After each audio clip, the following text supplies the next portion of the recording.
Hey, how we doing, kids? Let me turn our music down here. Another mobile mechanic tip of the day here. One thing I've done, one thing I've noticed is I've done a lot of mobile mechanic work over the years, is how things play out. Referrals, that is. With, you get a job, and now my favorite demographic of customer are people with money who are cheap as fuck, because they know you're a good deal, and they never have a problem paying you. They always pay you. You never have any problems, which I don't usually have a problem getting paid anyway, but they really, especially, now they tend to pay in checks, which whatever, I don't care, credit cards, debit cards, whatever, but they end up being pretty good customers. You just don't get a lot of work from them. What happens though is they end up referring you to somebody else, and then that person refers you to somebody else and somebody else and somebody else and somebody else. Now I'm about to go down to a job here that's about 6 generations off of my original person, which would have been Brian, who gave my number to Sam Tucker, who gave it to his parents, Clay and Daisy, who gave it to their housekeeper, Eileen, who then gave it to somebody in her apartment complex, Sherry, and then Sherry's now giving my number to her brother. So there's a progression. I know the whole tree of all these people. Sam Tucker and Daisy and Clay they're some of my best customers. Seriously, they are really, really nice people. Some of the best people you can. So I tend to do stuff for them at the drop of a dime. They call, I come, period.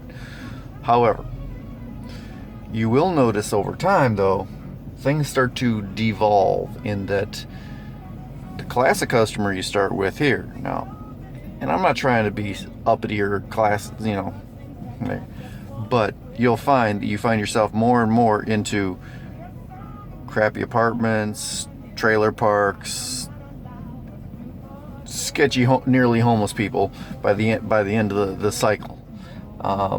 People just keep giving out your number to so many people, and they always know somebody a little bit poorer than them.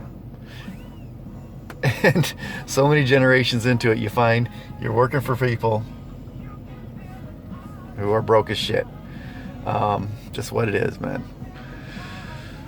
I don't have a solution or have an answer to it. You just got to do the work. As long as you're making money and you're doing the right thing. Now the good thing about hoopty rides is, well, sometimes you can get away with fixes that would not be otherwise, you would not tolerate yourself. Maybe you would, I don't know, or your customers are not going to be able to tolerate. So say you end up doing like yesterday I had to do a car repair on a 2003 CLK 320, I think it was, little convertible, I think it was a convertible. No, it was a hardtop. BMW. No. Mercedes. What the fuck am I talking? See, look at me. I'm a fucking idiot. I don't remember what I did. 2 Mercedes yesterday, actually. But both CLKs. One was a V8, one was a 6-cylinder. But the car was a piece of shit. And I had to bypass the power steering cooler. Just loop the line. That was the fix. You can get away with that when you got a fucking car. Its front end's all smashed up, rear end's all unmatching, interior's trashed. It's a piece of shit. I mean, truthfully, it's a piece of shit car. So you can get away with a little bit of that kind of stuff with the hoopty rides, just to get them going. Because the actual cost of the actual part, I could not even locate it on the internet. So I don't know.